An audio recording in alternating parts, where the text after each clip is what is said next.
கல்ப விருட்சத்தின் கீழே திருவண்ணாமலையின் தெற்கு மலைச்சாரல் மேற்கு புறமாக, நல்லா புரிஞ்சுக்குங்க, திருவண்ணாமலையில் இந்த தெற்கு மலைச்சாரல், மலையை மேல இருந்து பாத்தீங்கன்னா புரியும், ட்ரோன் வியூ, மலையோட ட்ரோன் வியூ, இந்த கூகுள் எர்த் வியூல பாருங்க, பாத்தீங்கன்னா புரியும்.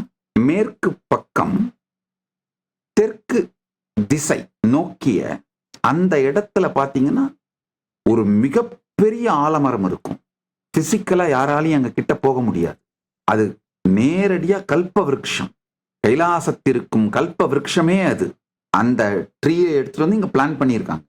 அதன் அடியில் தான் இந்த அருணகிரி யோகீஸ்வர பெருமான் அமர்ந்து சதா மௌனத்திலே உபதேசிக்கின்றார், தரிசனம் தருகின்றார். இன்று இந்த கல்ப விருட்ச வாகனத்தில் தான் அண்ணாமலையான் அருள் செய்கின்றான் அருணகிரி யோகீஸ்வரராக. இப்ப நீங்க பாக்குற இந்த திருமேனி புடைப்பு சிற்பமா இருக்கு. இத முழு விளக்க திருமேனியா பார்க்கணும்னு நினைச்சீங்கன்னா பெரிய நாயகரை பாருங்க. பெரிய நாயகர் தான் அப்படியே நான் எனக்கு தரிசனம் கொடுத்தப்போ அருணகிரி யோகீஸ்வரர் எப்படி இருந்தாரோ அது அப்படியே பெரிய நாயகராக திருவண்ணாமலையின் உற்சவ மூர்த்தியாக எழுந்தருளுகின்றார்.